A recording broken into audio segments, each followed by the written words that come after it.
दोस्तों नमस्ते। मैं राहुल वरगट और आपका स्मृति शेष श्री अरुण डोमाजी वरगट प्रतिष्ठान में तहे दिल से स्वागत है। बुद्ध एंड हिज धम्मा जो हमारी सीरीज है, एपिसोड है, उसका जो पार्ट है ट्रेनिंग इन समाधि मार्ग। समाधि क्या है? Training of मेडिएशन।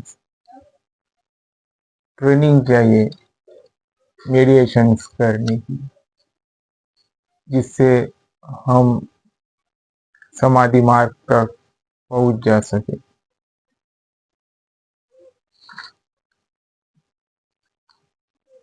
At the time, उस समय का दौर था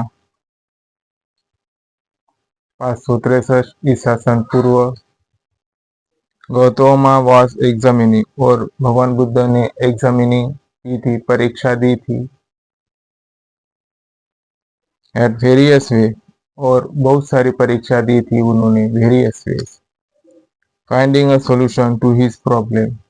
और जो उनकी जो समस्याएं थी, जो प्रॉब्लम्स थी कि मनुष्य में इतना दर्द क्यों है, वो हैप्पीनेस क्यों नहीं रहते हैं,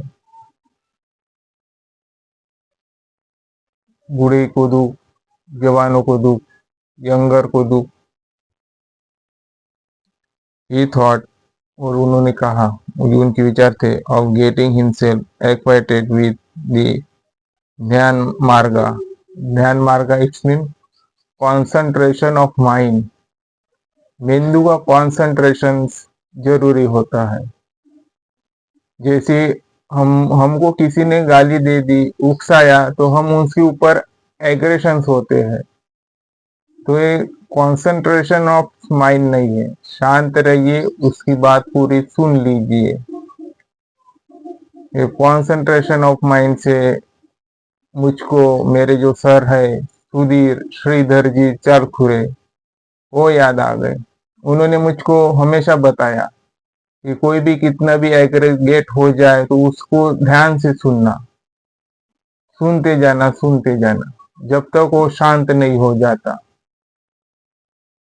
कोई कितने भी क्रैकर्स तकलीफ दे, उनको सहते जाना, क्योंकि जो तकलीफ देते हैं वो सिर्फ लिमिटेड की रहती है, कुछ पल की रहती है।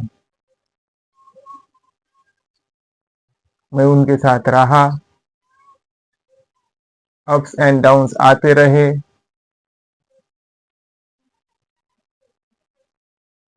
शायद आज जो मैं हूँ, जो बना हूँ, उन्हीं की ही देन है।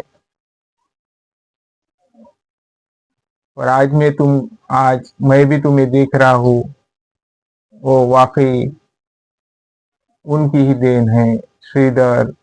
सुधीर श्रीधर जी चालखुरे, उन्होंने मुझको हमेशा ही बताया कि फूले शाहू आम्बेडकर जी ने जितना दर्द सहा, जितना मान अपमान सहा, हमने कुछ भी नहीं सहा।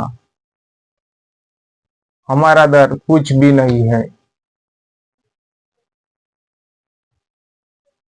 इसलिए उनको मैं अपने व्यूज आंखों के सामने रख दिया था और अपने रास्ते चल पड़ा था। कॉन्सेंट्रेशन ऑफ माइंड, माइंड का कॉन्सेंट्रेशन होना चाहिए। वो कैसे आ सकता है? देयर वेयर 3 स्कूल, वो 3 शालाएं थी। शाला यानी स्कूल ऑफ ज्ञान मार्ग, ज्ञान का मार्ग। नालंदा यूनिवर्सिटी बिहार की, विश्व की सबसे बड़ी और सबसे विद्वान, ज्ञान लय के बाद से यूनिवर्सिटी से निकलते थे बिहार के लोग। बिहार में थी नालंदा यूनिवर्सिटी। हम सिर्फ बिहार को यही टारगेट करते आए हैं कि वो बिहारी है और वो ये नहीं होते, अच्छे नहीं होते, झगड़ालू होते हैं। पर सच्ची बात तो यही है, बिहार से ही हमारा प्रशासनिक सेवा से ज्यादा लोग अपॉइंटमेंट होते हैं। इसलिए बिहार को जो देखने का नजरिया है वो बदल दे। All of them had one thing in common, namely, that control of breathing was the means of achieving ज्ञान। सांस है और रोक के रखनी चाहिए, प्रैक्टिस होनी चाहिए मेडिटेशंस की। मैंने एक बार फिल्म देखी थी, द किंग ऑफ बाजरा,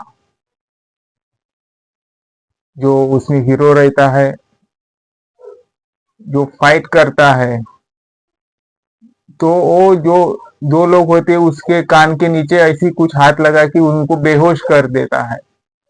ये भी टीचिंग्स जो है बुद्ध से ही आई है, कराटे वगैरह सब कुछ। अपने फायदे के लिए कोई कोई चीज लोग ले लेते हैं। One school was follow a way of controlling breathing which is called Anapanasati. और जो श्वास को रोक के रखते हैं उन्हें अनापनसती कहते हैं। जितनी देर तक आप सांस को रोक सकोगे उतने आपके लिए अच्छा है। कभी कभी कोई मरने का नाटक करता है तो उनकी वो टेक्निक्स है कि उनकी सांस नहीं चलती। ये टेक्निक भी हमें सीख लेनी चाहिए क्योंकि हमारा शरीर स्वस्थ रहे। पर हमारा शरीर तो इतना भी बूढ़ा हो चुका है, कुछ एक 501 किलोमीटर हम चल भी नहीं सकते, आलस आ जाता है, थकान आ जाती है। तो ऐसी होगा तो आप समझ लीजिए कि आपका शरीर मृत्यु के ओर निश्चित है, बीमारी की ओर निश्चित है।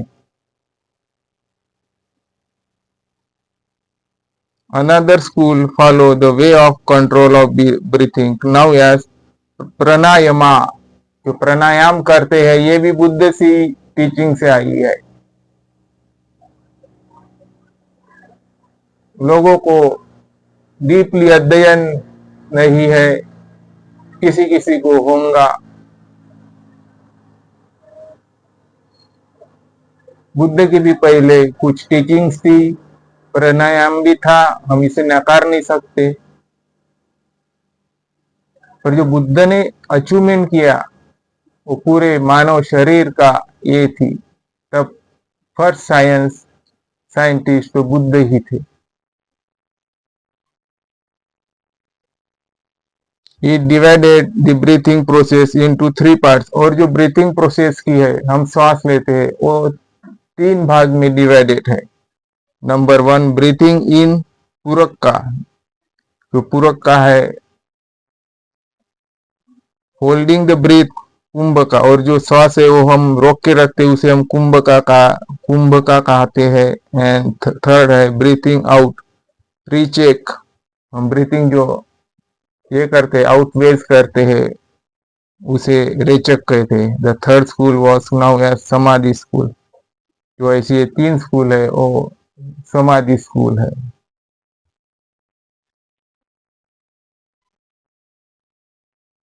Alara Kalama was well known as master of Gyana Marga. Alarm का अराला कालम से ही उन्होंने सीखी थी।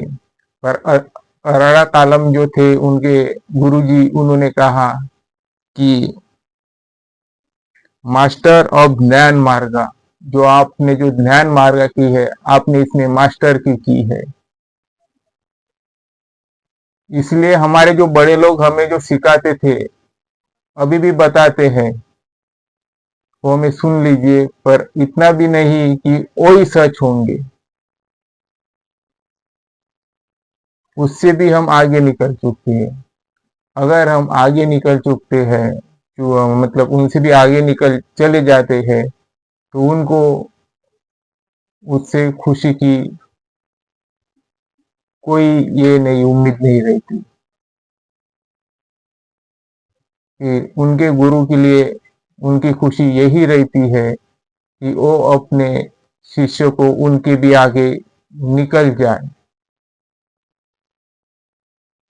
Gautama felt that it might be well for him if he could get some training in the Jnana Marga under the अराला कलाम। जो उनके गुरुजी है उन्होंने जब जो भी टेक्निक सीखी थी वो अराला कलाम से ही सीखी थी, जो कि वैशाली बिहार में रहकर। इसलिए जो ज्ञान प्राप्ति हुई थी भगवान बुद्ध को, वो बिहार में हुई थी, पटना में हुई थी, और बोध गया उन्होंने अपना पहला उपदेश सारनाथ में दिया था, उत्तर प्रदेश।